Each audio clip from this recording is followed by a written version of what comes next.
We dismiss history at our peril. Liberty Nation Radio with Mark Angelides. What is truth? Asked Johnny Cash in his 1970 hit song. It was a protest song in country style that is as poignant today as it was 50 years ago. And we may well be asking that same question when dealing with political issues we see all around us. Lies, spin, deceit, and narrative are the order of the day, and it seems that we, the mere public, are not to be trusted with actual reality, but rather to be dismissed and derided from the high offices of state. But we're not powerless against it. Welcome back to Liberty Nation Radio here on the Radio American Network. I'm your host, Mark Angelides. On today's show, we're going to examine Biden's self-created energy crisis, the rise of social justice over real justice, and how the Fourth Estate appears to be ready to go down with the presidential ship. I'd like to say a special hello and thank you to our listeners out on KGNC of Amarillo, Texas on 97.5 FM and 710 AM. Great to have you here. Remember, this show is proudly sponsored by LibertyNation.com, where you can access podcasts, breaking news, analysis, and a range of biting and brilliant shows to whet your appetite for freedom and your fondness for the great American Constitution. Let's get started. 11 months in the Oval Office and Joe Biden is underwater in the polls. According to the Real Clear Politics average, Biden was getting plus 20 points favorability in most polls throughout April and May. But now, bar one or two exceptions, his approval is in negative territory and sometimes deep in. Keep in mind, this all happened while the Fourth Estate was still heralding the commander-in-chief as the greatest thing to hit politics in many, many a year. So we should be asking ourselves one question. What happens when the media bails out on the Biden presidency? Well, to help us figure that out and figure out what the fallout looks like, and even if it will ever happen, we're joined by author and podcaster, Mr. Jeff Charles. Thanks for being here, Jeff. Yeah, thanks for having me with you. I guess the most pertinent question is whether or not the Fourth Estate will continue to be supportive of the Biden presidency for his entire term, or is there a point or an issue that will make them turn against him? There is no issue that would cause the activist media to turn against President Biden. There might be some that come up where they might give him a spanking or a slap on the wrist. Like we saw that with Afghanistan. They actually did their jobs for once. But I mean, the situation in Afghanistan is still going on, and they're not really reporting on it anymore. So yeah, there might be places here and there where they'll criticize him just to give that veneer of objectivity. But in general, I mean, they are his ministry of propaganda, so they're never going to turn against him. They have the same agenda. Okay, now you've often written on the pages of LibertyNation.com that the trust in the legacy media, it's a swiftly disappearing commodity. Along with every other commodity in the United States at the moment. Now, you and I, we work in the media, and we try to provide analysis as best as we can, always fearful that one wrong move will crush our credibility. Mm-hmm. Now, why don't the denizens of the, as you term the activist media, have the same fear? Because they're true believers, Mark. I mean, they have gone from being actual journalistic outlets into outright activism. So if they get something wrong, if they do correct it, they're going to correct it in a way that people don't really see, and they don't really see that they're going to suffer from it. Even though their ratings are in the tank, they don't seem to realize that what they're doing is pushing people away. But I think what they're trying to do is still influence as many as they can, because even though trust in the media is at an all-time low, it does not still mean that they don't have a very high level of influence. So right now, they don't really have much of a reason to try to be more honest about the reporting. Let's look at some of those ratings for a second. Now, let's call them alternative outlets. For example, Joe Rogan, Steven Crowder, and these guys, they have fairly low budget productions. It's essentially themselves with a little team making stories about the news. Now, they're wiping the floor with pretty much all of the major networks in terms of both audience engagement and viewing figures.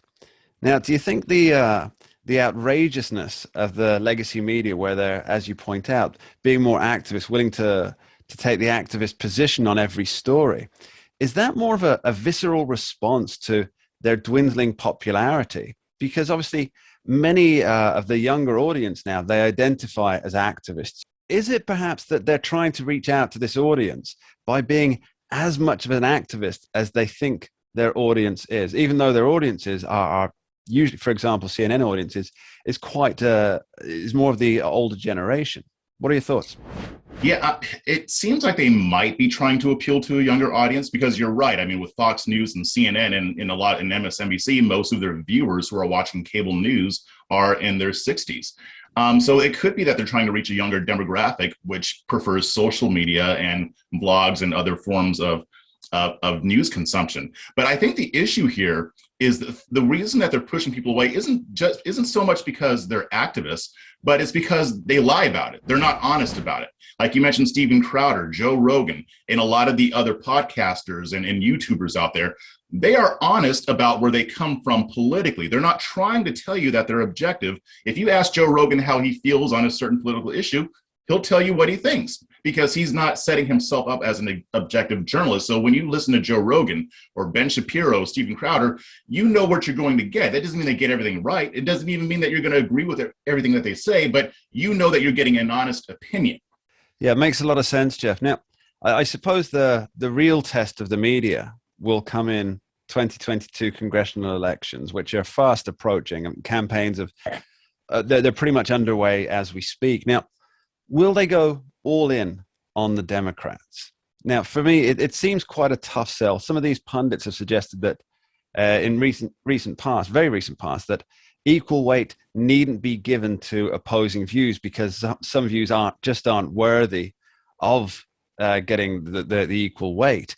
Now, how do they reconcile that with the Democratic Party being so split? You have one end of the party, which is extreme socialism, essentially, and the other end, which I think a lot of people in America would describe as more centrist conservatism. I'm looking at Joe Manchin here. So how do the media manage this disparate circus of ideas and ideologies? Here's what I'm saying. I mean, it's going to depend on the news outlet, right? I mean, there are some news outlets that are pretty far to the left, like MSNBC.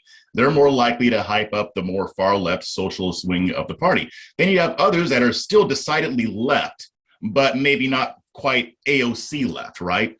So it's just going to depend. Overall, they are going to be supporting the Democrats, even though, I mean, based on a lot of the op-eds I've been reading, they know that the Democrats are in trouble. So I expect them to go full Pravda on this thing, especially starting next year during the midterms, because they don't want the Democrats to lose the House, and they know that there's a very good chance of that happening.